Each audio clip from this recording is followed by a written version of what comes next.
اعوذ باللہ من الشیطان الرجیم بسم اللہ الرحمن الرحیم یا ایہا الذین آمنوا انفقوا من طیبات ما کسبتم ومما اخرجنا لکم من الارض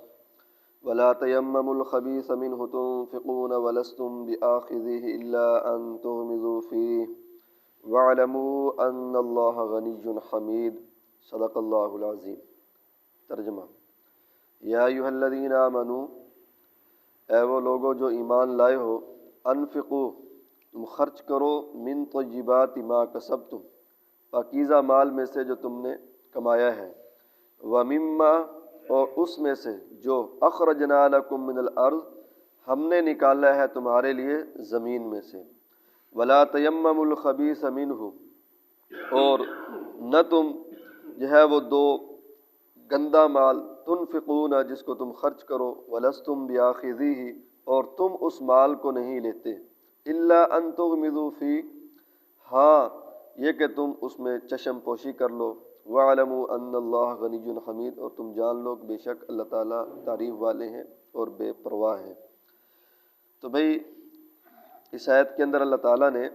دو چیزوں کا حکم دیا ہے، ایک تو یہ ہے کہ پاکیزہ مال خرچ کرنا ہے، اور دوسری بات یہ ہے کہ جو زمین سے ہم نے تمہیں دیا ہے اس میں سے خرچ کرنا ہے۔ تو پاکیزہ مال سے کون سا مال مراد ہے کہ پاکیزہ مال خرچ کرو؟ اس کی دو تفسیریں ہیں، یعنی دو مطلب ہیں اس کے۔ ایک تو یہ پاکیزہ مال سے یہ ہے کہ حلال مال خرچ کرنا ہے، جو حرام طریقے کے ساتھ کمایا ہو وہ اللہ تعالیٰ کو اس کی کوئی ضرورت نہیں ہے، چوری کے ذریعے، ڈاکے کے ذریعے، جو ہے فراڈ کے ذریعے، جھوٹ کے ذریعے، تو وہ مال اللہ تعالیٰ جو ہے وہ قبول بھی نہیں کرتے۔ جو محنت کے ساتھ حلال طریقے کے ساتھ کمایا ہو وہ اللہ تعالیٰ کے راستے کے اندر قبول ہوتا ہے۔ دوسرے اس کی تفسیر یہ ہے کہ پاکیزہ مال، طیب سے مراد ہے عمدہ، اچھا قسم کا مال دو، یہ نہیں ہے کہ گھٹیا مال جو ہے وہ تم اللہ کے راستے کے اندر دو، اعلیٰ قسم کا جو ہے وہ بکرا بیچ لو، اور جو کمزور ہے، گھٹیا ہے، وہ اپنے لیے قربانی کے لیے رکھ لو، یا اسی طرح جو اچھے دانے نکلیں وہ تو خود گھر کے اندر رکھ لیں، اور جو تھریشر کے نیچے پڑے ہوئے ہوں یا مٹی جن کے اندر زیادہ ہو وہ ہم اللہ کے راستے کے اندر دیں، ایسا نہیں، بلکہ کوشش کرنی چاہیے کہ عمدہ سے عمدہ مال اللہ کے راستے کے اندر بندہ دے۔ ہاں جس کے پاس ہے ہی نہیں ہے، ٹھیک ہے نا جی، یا اس کے پاس اتنی گنجائش ہی نہیں ہے کہ وہ اعلیٰ قسم کی چیز لے کر دے، تو وہ ایک مجبوری ہے، پھر اللہ تعالیٰ جیسا بھی آپ دیں گے تو وہ قبول کر لیں گے۔ باقی یہ مطلب نہیں ہے کہ اگر عمدہ مال تم نہیں دو گے، تھوڑا کمزور مال دے دو گے وہ قبول نہیں ہوگا، وہ بھی قبول ہوگا، کیونکہ اس کے اندر بھی تو آخر آپ کا خرچہ ہوا ہے نا، آپ کے پیسے لگے ہیں، ٹھیک ہے نا جی، آپ کا جو ہے وہ، حتیٰ کہ اگر کوئی آدمی ضرورت سے زائد چیز، جیسے حدیث پاک میں آتا ہے کہ اگر تم نیا کپڑا خریدو، نیا کپڑا سوٹ سلواؤ، پرانا جو ہے وہ صدقہ کر دو، تو پرانا جب صدقہ کر دو تو اس پرانے کو صدقہ کرنے کا ثواب ملے گا نا، ثواب اس کا ملنا ہے، کیونکہ حدیث میں حضور نے فرمایا کہ جب نیا کپڑا تم لے لو، پرانا جو ہے کسی کو صدقہ کر دو تو یقیناً اس کے اوپر صدقے کا ثواب ملے گا، لیکن جو اعلیٰ اور عمدہ قسم کے دینے کے اوپر ثواب ملنا ہے وہ ذرا اس سے کم ہو جائے گا۔ اس لیے یہ مطلب نہیں ہے کہ آپ جو ہے وہ دینا ہی چھوڑ دیں، بھی چلو جی اچھا نہیں دے ہو رہے تو گھٹیا بھی دینا چھوڑ دیں، نہیں، ٹھیک ہے جی، دینا ہے، لیکن کوشش یہ ہو کہ اللہ تعالیٰ نے ہمت دی ہوئی ہے، گنجائش دی ہوئی ہے کہ اچھا اور اعلیٰ قسم کا آدمی اللہ کے راستے کے اندر خرچ کرے۔ دوسری چیز بھئی، اس کے احکام جو ہے مستقل کچھ مسئلے ہیں وہ آپ کو بتانے بھی ہیں، یہ گویا کہ میرے اور آپ کے لیے آیت کا حصہ ہے کہ جو کچھ بھی زمین سے پیداوار ہو وہ اللہ کے راستے کے اندر خرچ کرنا ہے، اس کا ساری نہیں، اس کا جو ایک حصہ ہے وہ ہمارے اوپر واجب ہے۔ اگر تو بغیر محنت کے، بغیر کسی جو ہے وہ خرچے کے پیداوار ہو تو اس کا عشر دینا پڑتا، یعنی 10واں حصہ، لیکن اگر اس کے اوپر محنت ہوتی، جیسے ہمارے ہاں محنت ہوتی ہے، خرچہ ہوتا ہے، تو پھر اس کا 10ویں کا نصف یعنی 20واں حصہ دینا ہوگا، کہ جتنی پیداوار بھی ہوئی ہے، ٹھیک ہے نا جی، اس پیداوار کے 19 من، فرض کرو 20 من ہوئی ہے تو 19 من آپ کے ہیں، 1 من اللہ کے راستے کے لیے ہے۔ اسی طرح اگر 20 گٹو ہوئے ہیں تو 1 گٹو اللہ کے راستے کا اور 19 گٹو آپ کے ہیں۔ اگر 20 کلو ہوئی ہے،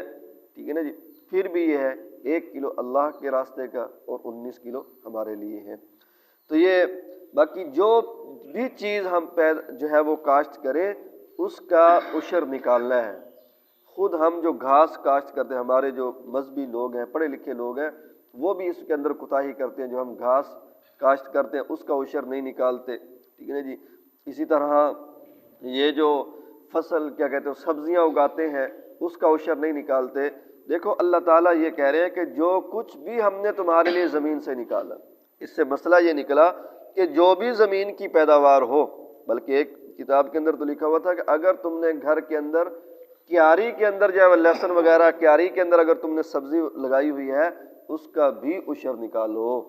اس کا عشر اس کے حساب سے ہوگا۔ اگر آپ نے مثال کے طور لہسن لگایا ہوا ہے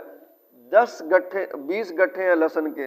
تو ایک گٹھا جو ہے وہ اللہ کے راستے کے اندر دو، 19 گٹھے جو اپنے پاس رکھو، ٹھیک ہے جی۔ جی نہیں، خریدی ہوئی پر نہیں ہے، جو ہے وہ گندم وغیرہ خریدی جاتی ہے اس کے اوپر عشر نہیں ہوگا، عشر اس کے اوپر ہے جو زمین سے پیدا ہوتی ہے، یعنی پیداوار کرنے جو ہے پیدا اگانے والے۔ باقی جو محنت کے ساتھ کمائی ہے یا مول خریدی ہے اس کے اوپر عشر نہیں آتا۔ اس لیے اس کے کچھ مسائل ہیں وہ انشاءاللہ کل بھی اور پرسوں بھی جو ہے وہ بتائے جائیں، کیونکہ اس کی ہمیں ضرورت ہے، کیونکہ ہمارا سب کا شعبہ یہی ہے۔ اور پھر یہ ہے کہ اللہ تعالیٰ یہ کہتے ہیں وَآتُوا حَقَّهُ يَوْمَ حَصَادِهِ، کہ جس دن آپ نے فصل کاٹنی ہے اسی دن جو ہے جو مستحق ہیں، یعنی اللہ کے راستے کے اندر جو خرچ کرنے والے ہیں، غریب ہیں، ان کو دے دو۔ اور فرمایا کہ وَلَا تَيَمَّمُوا الْخَبِيثَ مِنْهُ تُنْفِقُونَ،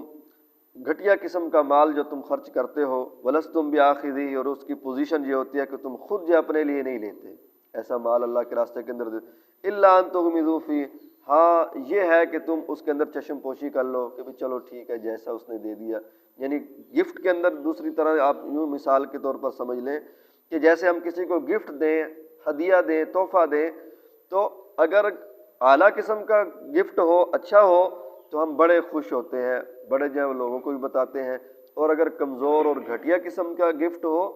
تو پھر ہم چپ کر کے جو ہے بس تو اس کو منہ کے اوپر کہہ دیتے ہیں بھی یہ کیا چیز دے دی ہے، کیسے ہو گیا، اور بعض یہ ہے کہ بندہ چپ کر جاتا ہے، چلو اچھا چھوڑو بس جیسا بھی دے دیا جو بھی کر دیا ہے۔ تو اسی طرح اللہ تعالیٰ فرماتے ہیں کہ تم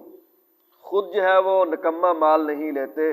ہاں اگر تم لو بھی صحیح تو چشم پوشی کر لیتے ہو، خاموش ہو جاتے ہو۔ اور فرمایا وَاعْلَمُوا أَنَّ اللَّهَ غَنِيٌّ حَمِيدٌ، یہ بات یاد رکھو کہ اللہ تمہارے مال کا محتاج نہیں ہے، وہ تو غنی ہے، ٹھیک ہے نا جی۔ حمید وہ قابل تعریف ہے، وَإِن مِّن شَيْءٍ إِلَّا يُسَبِّحُ بِحَمْدِهِ، ہر چیز اللہ رب العزت کی تعریف کر رہی ہے، ہر چیز اللہ رب العزت کی تسبیح کر رہی ہے، کوئی زبان حال سے کر رہی ہے، کوئی زبان قال سے کر رہی ہے، کہ اس کی بناوٹ، اس کی خوبصورتی، اس کی جو پیدائش ہی ایسی ہوتی ہے کہ اس سے دیکھ کر جو آدمی کے بے ساختہ دل سے نکلتا ہے سبحان اللہ، کہ اللہ تعالیٰ کی کیسی قدرت ہے، کیسی اس کے اندر اللہ تعالیٰ نے چیزیں رکھی ہیں۔ اللہ تعالیٰ سے دعا ہے کہ اللہ تعالیٰ ہمیں اس کے اوپر عمل کی توفیق نصیب فرمائے۔